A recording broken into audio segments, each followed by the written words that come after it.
ఇది రెండోసారి. ఇది ఎక్కడ అభ్యర్థులు చెప్పండి. అందుకోసం ఆయన కోసం ఎక్కువ మాట్లాడదలుచుకోలే. నేనేమంటున్నా,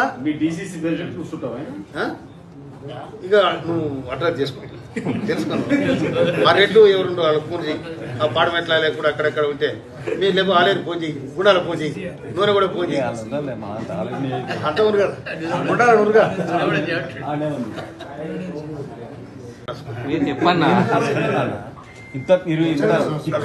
లక్ష్మణస్వామిరెడ్డిని ఓటేద్దని కూడా అప్పీల్ చేస్తున్నాను.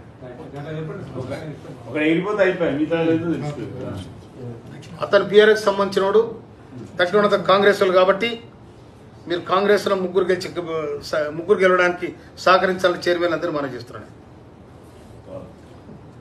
ఇంకేమన్నా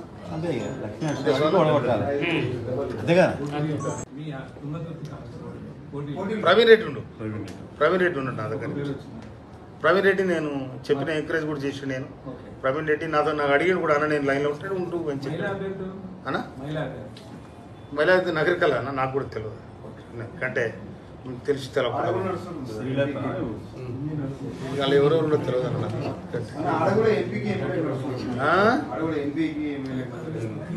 ఇక నాకు తెలియదు, మోత్కూరు సంగతి చెప్తాను, దీనికోసం చెప్తాను.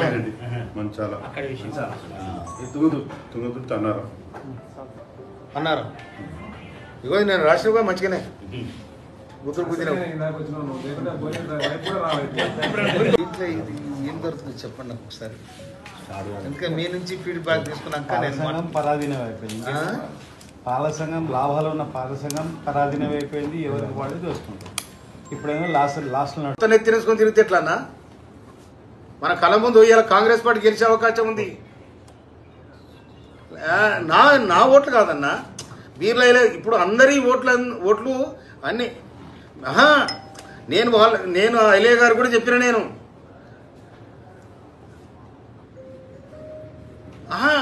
నువ్వు వాళ్ళకు కాంగ్రెస్ వాళ్ళు ఓట్లు బీఆర్ఎస్ ఏమని చెప్పేది ఎక్కడిది?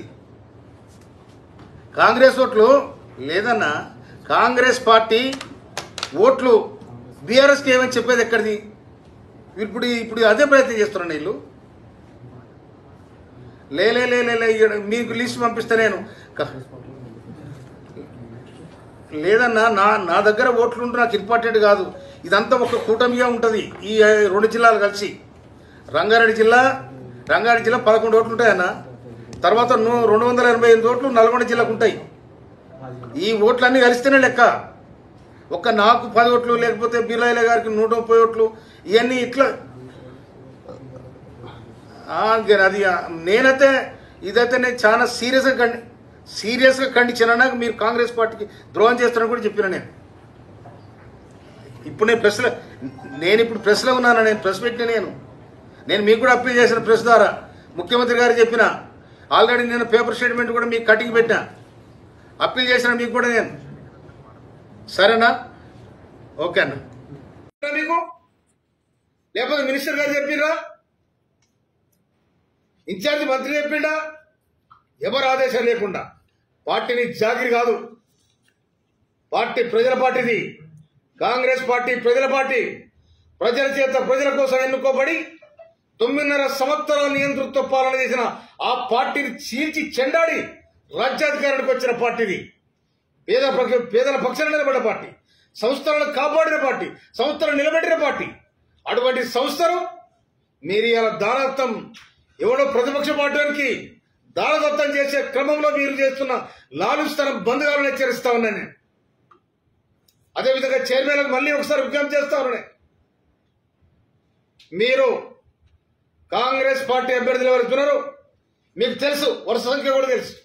దాని ప్రకారం కాంగ్రెస్ పార్టీ అభ్యర్థులకు ఓటేసి నిండా గెలిపిస్తే తప్పకుండా మీ అందరూ నేను ముఖ్యమంత్రి దగ్గర తీసుకుపోయి మీకు సన్మానం చేపించే బాధ్యత కూడా నేను చెప్తున్నాను. ఎట్టి పరిస్థితుల్లో కూడా డిసిసి అధ్యక్షుడు, చైర్మన్ వీరు చేస్తున్న లభక పనులకు మీరు తావు ఇవ్వద్దని మనం చేస్తున్నాను. కాంగ్రెస్ పార్టీ అనేది ఒక పవిత్రమైన పార్టీ, 140 సంవత్సరాల చరిత్ర కలిగిన పార్టీ. ఈ పార్టీని ఇయ్యాలా మీరు ఈయన్నే బొందబెడదాని ప్రయత్నం చేస్తున్నారా? నా నియోజకవర్గానికి పొత్తు పెట్టుకునే దమ్మడిచ్చి అవకాశం పడిచ్చి నీకు. ఇది రేపు ఇంకోటి పరిణామాలు ఏమైనా జరిగితే అడుగుపెట్టి కూడా హెచ్చరిస్తా ఉన్నా. ఇక్కడే కాదు, కాంగ్రెస్ పార్టీ కార్యకర్తలు మీకు బుద్ధి చెప్పే సమయం కూడా వస్తుంది. కాంగ్రెస్ పార్టీలో ఉండి, కాంగ్రెస్ డిసి అధ్యక్షులు ఉండి, కాంగ్రెస్ తరఫున చైర్మన్ అయి, కాంగ్రెస్ తరఫున విప్పోయి మీరొక్క నియోజకవర్గానికి మొత్తం 3 పదవులు మీకున్నాయి. దాన్ని కాంగ్రెస్ పార్టీ నిలబెట్టాలి తప్ప కూలగొట్టే ప్రయత్నం చేయొద్దని కూడా నేను విజ్ఞప్తి చేస్తా ఉన్నాను. ఎందుకంటే ఈ విషయం నేను ఈరోజే గౌరవ ముఖ్యమంత్రి గారికి, పిసిసి అధ్యక్షులకు అందరు కూడా నేను విన్నవిస్తాను. ఎందుకంటే ఇది ఏ సమాజం కూడా క్షమించరానిది. నీకు ఏం తక్కువైందని ఇలా బీఆర్ఎస్తో మీరు పొత్తు పెట్టుకో. ఏ నూటిబాబు లెక్కల కోసం బీఆర్ఎస్తో పొత్తు పెట్టుకున్నారు మీరు. అందుకోసమనే రాష్ట్ర కాంగ్రెస్ పార్టీకి విజ్ఞప్తి చేస్తా ఉన్నా. ఈడ బీఆర్ఎస్ కనుక పొరపాటు అటు ఇటు అయిందనుకో, కాంగ్రెస్ పార్టీ నష్టం జరిగే క్రమంలో ఎమ్మడి దీని మీద పార్టీ పరంగా చర్య తీసుకోవాలని కూడా నేను విజ్ఞప్తి చేస్తాను. ముఖ్యమంత్రి గారికి, పిసిసి అధ్యక్షులు మహేష్ కుమార్ గౌడ్ గారికి, గౌరవ మీనాక్షి నటరాజన్ గారికి నేను విజ్ఞప్తి చేస్తా ఉన్నా. ఇది చరిత్రహీనమైన సంఘటన. ఇది ఎందుకంటే ఈయన రాజకీయాలు చేయకూడదు. మీకు దమ్ముంటే అవతలకి వెళ్ళి పార్టీలో ఉండి పార్టీ గోద్దీసి ఈ విధమైన ద్రోహ చర్యలు పాల్పడొద్దని హెచ్చరిస్తా ఉన్నాను. మీకు నా నియోజకవర్గాన్ని పొత్తు పెట్టుకునే దమ్మును మీకు ఎవడిచ్చిండు? అవకాశం ఎవడిచ్చింది? నీకు అధికారం ఎక్కడ? మీకు పాల సంఘానికి మేము నష్టం ఎప్పుడైతే జరుగుతుందో మీరు రాజీనామా చేసి పక్కెళ్ళండి. రాజీనామా చేసి పక్కెళ్ళండి. దీనికోసం ఎందుకు వెంపర్లాడుతున్నారు? ఎందుకు పాకులాడుతూ ఉన్నారు? అందుకోసమనే నన్ను, నా నియోజకవర్గాన్ని లెక్క చేయకుండా మీరు చేసే తతంగం, పార్టీని లెక్క చేయకుండా, ముఖ్యమంత్రి ఆదేశం లేకుండా, పిసిసి అధ్యక్షుల ఆదేశం లేకుండా ఇవన్నీ మీరు చేస్తే చరిత్రలు మీరు ద్రోహులుగా, కాంగ్రెస్ పార్టీ ద్రోహులుగా మిగిలిపోతారని కూడా హెచ్చరిస్తా ఉన్నాయి. అందుకోసమనే రేపు జరగబోయే క్యాంపులో ఉన్న చైర్మన్ అందరికీ నేను చేతులెత్తి నమస్కరిస్తా ఉన్నాను. మీరందరూ కూడా కాంగ్రెస్ పార్టీ అభ్యర్థులు నిలబడ్డ ఆ ముగ్గురిని గెలిపించాలని నేను శిరస్సు వంచి మీకు మనవి చేస్తా ఉన్నాను. Thank you. ముగ్గురు డైరెక్టర్ల ఎన్నిక ఏతుందో దాదాపు 311 మంది 18 మంది ఉంటారు చైర్మన్లు, గ్రామాల నుంచి వచ్చిన చైర్మన్లు. అలా మెజార్టీగా దాదాపు 200 మంది కాంగ్రెస్ పార్టీకి సంబంధించిన చైర్మన్లు ఉన్నారు. వాళ్ళందరికీ నేను విజ్ఞప్తి చేస్తా ఉన్నా, మీరందరూ కూడా ఎవ్వరి మాట నమ్మకుండా కాంగ్రెస్ పార్టీ తరఫున ప్యానెల్లో ఉన్న ముగ్గురిని గెలిపించాలని విజ్ఞప్తి చేస్తాను. ముందుగా ఎవరి మాట వినాల్సిన అవసరం లేదు, ఎవరు కట్టుబడి ఉండాల్సిన అవసరం లేదు. మీ అంతరాత్మ ప్రబోధంతో కాంగ్రెస్ పార్టీ అభ్యర్థులను గెలిపించాలని విజ్ఞప్తి చేస్తా ఉన్నా.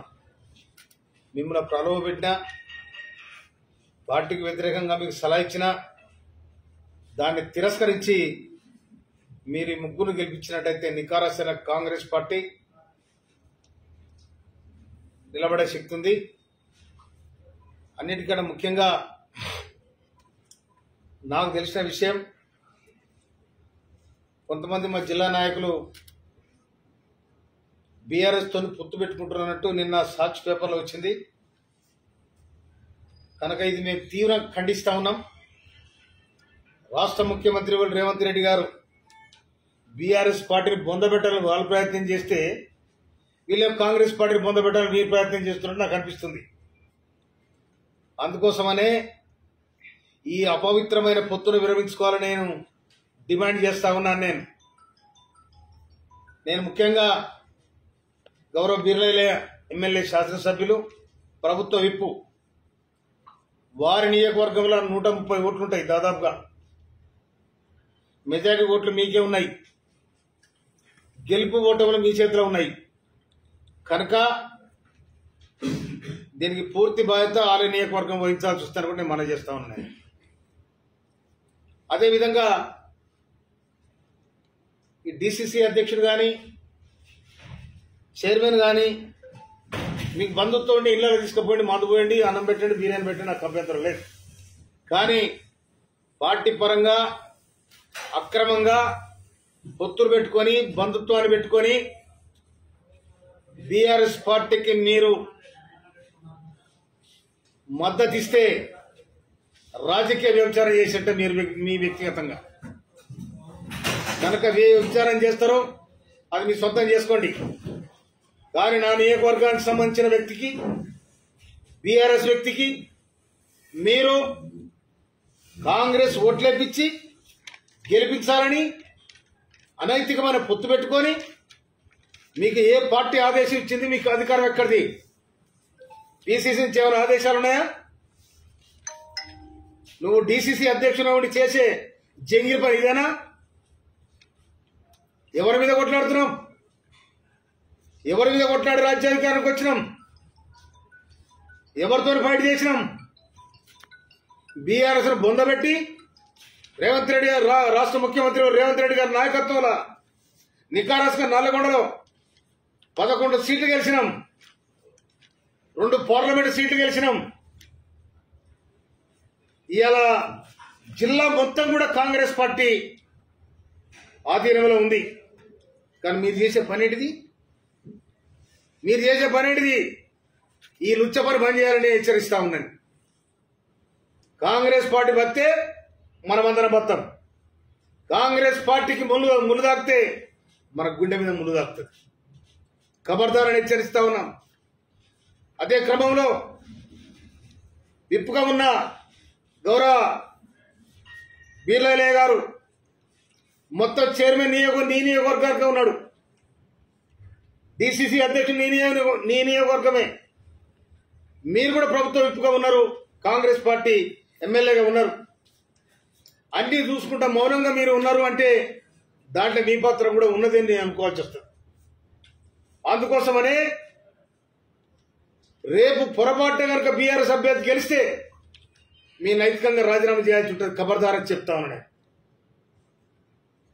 మీరు లోపాయికారిగా ఏ ఒప్పందం గురించుకున్నారు నాకు తెలియదు. అసలు బీఆర్ఎస్ తోనే అలయన్స్ పెట్టుకునే దమ్ము అవకాశం ఎవరిచ్చింది మీకు? పీసీ చెప్పిందా? ముఖ్యమంత్రి